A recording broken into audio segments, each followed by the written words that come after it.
नमस्कार दोस्तों, आपके अपने YouTube चैनल एसके के ट्रिक्स पर आपका बहुत बहुत स्वागत है।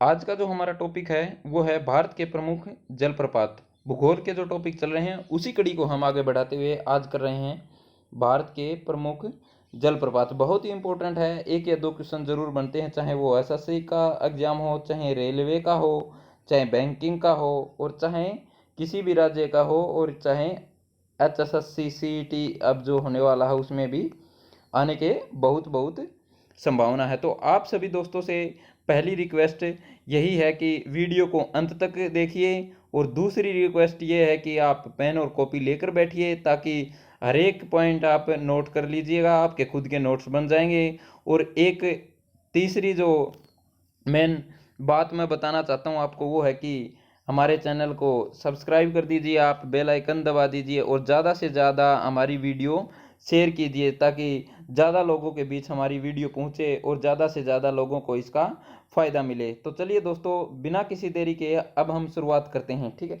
जो देखिए भारत के प्रमुख जलप्रपात, पहली बात मैं बताना चाहता हूं कि भारत के जो जलप्रपात, ठीक है, जलप्रपात होता क्या है। ठीक है, तो जलप्रपात क्या होता है, वो होता है कि पहाड़ों से, ठीक है, जैसे कि ये पहाड़ है, पहाड़ों से जो गिरने वाला, ठीक है, गिरने वाली जलधारा को क्या कहते हैं, जलप्रपात। ठीक है, जलप्रपात। तो देखिए सबसे पहले बहुत ही इंपॉर्टेंट बात है कि पहाड़ों से गिरने वाली जलधारा को जलप्रपात कहते हैं। ये बात मैंने अभी आपको समझा दिया। ठीक है, अब देखिए अगला जो एक एक करके पढ़ेंगे, जोग जलप्रपात। देखिए जोग जलप्रपात, ठीक है, कहाँ पर है ये, कर्नाटक राज्य में। ठीक है, कर्नाटक में है, किस नदी पर है, श्रावती नदी के ऊपर है। ठीक है, उसके बाद अगला जो हमारा पॉइंट है वो है कि यह भारत का सबसे बड़ा जलप्रपात है। ठीक है, इसकी ऊंचाई है वो है 472 मीटर है दोस्तों। कितनी है, 472 मीटर। उसके बाद अगला जो पॉइंट है, इसके देखिए जोग जलप्रपात के जो अन्य नाम हैं वो क्या है, एक तो है गरसोपा, एक है महात्मा गांधी जलप्रपात। ठीक है दोस्तों, तो अगला जो हमारा पॉइंट है वो है शिव समुद्रम। ठीक है, शिव समुद्रम जल विद्युत परियोजना भी है, याद रख लेना। ठीक है, शिव समुद्रम जलप्रपात है वो कहाँ पर है, तो यह कर्नाटक राज्य में है दोस्तों। कहाँ पर है, कर्नाटक राज्य में है। और किस नदी के ऊपर है, तो ये कावेरी नदी के ऊपर है। ठीक है, अगला जो जलप्रपात है वो है गोकक जलप्रपात। ठीक है, गोकक जलप्रपात है वो कहाँ पर है, वो कर्नाटक राज्य में गोकक नदी के ऊपर है। ठीक है, कहाँ पर है, कर्नाटक राज्य में गोकक नदी के ऊपर है। गोकक नदी कृष्णा नदी की सहायक नदी है, याद रख लेना। ठीक है, उसके बाद देखिए दोस्तों अगला है कुंजिकल जलप्रपात। कौन सा है, कुंजिकल जलप्रपात। यह कर्नाटक राज्य में बराही नदी पर है। ठीक है, कहाँ पर है, कर्नाटक राज्य में है, और कहाँ पर है, बराही नदी के ऊपर है, याद रख लेना। उसके बाद अगला जो हमारा जलप्रपात है वो है हुंड्रू जलप्रपात। हुंड्रू जलप्रपात है, ये कहाँ पर है दोस्तों, ये झारखंड में है। ठीक है, झारखंड राज्य में, और सवर्ण रेखा नदी पर है। ठीक है, सवर्ण रेखा नदी पर है, और ये क्या है, ये झारखंड का शोक है। ठीक है, झारखंड का शोक किसे कहा जाता है, सवर्ण रेखा नदी को। ठीक है, झारखंड राज्य में है हुंड्रू जलप्रपात, सवर्ण रेखा नदी झारखंड का शोक कहा जाता है। ठीक है, उसके बाद अगला जो पॉइंट है वो क्या है, चित्रकूट जलप्रपात। याद रख लेना, चित्रकूट जलप्रपात ये कहाँ पर है दोस्तों, ये है छत्तीसगढ़ में। कहाँ पर है, छत्तीसगढ़ राज्य में है, इंद्रावती नदी पर है। ठीक है, इसे भारत का नियाग्रा भी कहा जाता है। ठीक है, चित्रकूट जलप्रपात को भारत का क्या कहा जाता है, नियाग्रा भी कहा जाता है। उसके बाद बहुत ही इंपॉर्टेंट है, काफी बार एग्जाम में आया हुआ है कि धुआंधार जलप्रपात। ठीक है, धुआंधार जलप्रपात कहाँ पर है, ये है मध्य प्रदेश में है, और कहाँ पर है, नर्मदा नदी के ऊपर है। मध्य प्रदेश में नर्मदा नदी के ऊपर कौन सा है, धुआंधार जलप्रपात है दोस्तों। उसके बाद है कि कपिल धारा जलप्रपात।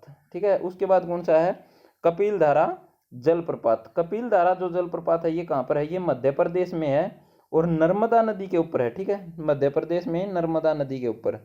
उसके बाद अगला जो पॉइंट है वो है दूध सागर जलप्रपात। ठीक है, कौन सा है, दूध सागर जलप्रपात। जो दूध सागर जलप्रपात है ये कहाँ पर है, ये गोवा राज्य में है। ठीक है, गोवा राज्य में है, मांडवी नदी के ऊपर है। ठीक है, इसके दूधिया रंग का जो पानी होने के कारण इसका क्या नाम है, दूध सागर जलप्रपात है। उसके बाद अगला जो पॉइंट है वो है कि सूचीपारा। ठीक है, सूचीपारा जलप्रपात है, ये कहाँ पर है, ये केरल राज्य में है, याद रख लेना।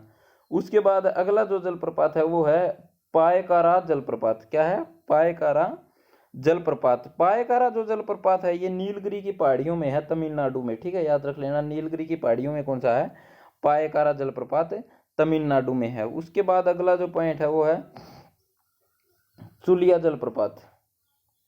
चुलिया जलप्रपात है ये कहाँ पर है, ये राजस्थान राज्य में चंबल नदी के ऊपर है। ठीक है, राजस्थान राज्य में चंबल नदी पर है। उसके बाद देखिए चचाई जलप्रपात। चचाई जो जलप्रपात है ये मध्य प्रदेश राज्य में है और चंबल नदी के ऊपर है। ठीक है, याद रख लेना, चुलिया आ जाए तो राजस्थान में, चचाई आ जाए तो मध्य प्रदेश में। नदी दोनों की सेम है, चंबल चंबल। ठीक है, याद रख लेना। देखिए चुलिया चंबल, याद ऐसे भी याद कर सकते हो आप। ठीक है, चुलिया चंबल, इस तरह से हम याद कर सकते हैं। ठीक है, चचाई। ठीक है, चचाई मतलब देखो भाई, चाचा है वो मध्य में रहता है। ठीक है, चाचा है वो मध्य में रहता है, तो कैसे चाचा मतलब चचाई जलप्रपात, और कैसे ही चंबल नदी और मध्य में रहता है मतलब मध्य प्रदेश। ठीक है, याद रख लेना। उसके बाद अगला जो पॉइंट है वो है बरेही। ठीक है, बरेही जो जलप्रपात है ये कहाँ पर है, उड़ीसा में है। ठीक है, कहाँ पर है, उड़ीसा राज्य में है और यह शिमलीपाल अभ्यारण्य के पास है। ठीक है, उसके बाद है भाई खाड़ाधार। ठीक है, जलप्रपात कहाँ पर है, तो ये कहाँ पर है, ये है उड़ीसा राज्य में है। ठीक है, उसके बाद अगला जो पॉइंट है वो है, अगला जो जलप्रपात है वो हमारा नौकालिकाई। ठीक है, नौकालिकाई जलप्रपात है ये कहाँ पर है, यह मेघालय राज्य में है, खासी की पहाड़ियों में स्थित है। कहाँ पर है, खासी की पहाड़ियों में स्थित है। उसके बाद है मीनमुट्टी जलप्रपात। मीनमुट्टी जो जलप्रपात है ये कहाँ पर है, ये केरल राज्य में है दोस्तों। ठीक है, ये छोटा सा हमारा एक टॉपिक था जलप्रपात से रिलेटेड। ठीक है, किससे रिलेटेड है, जलप्रपात।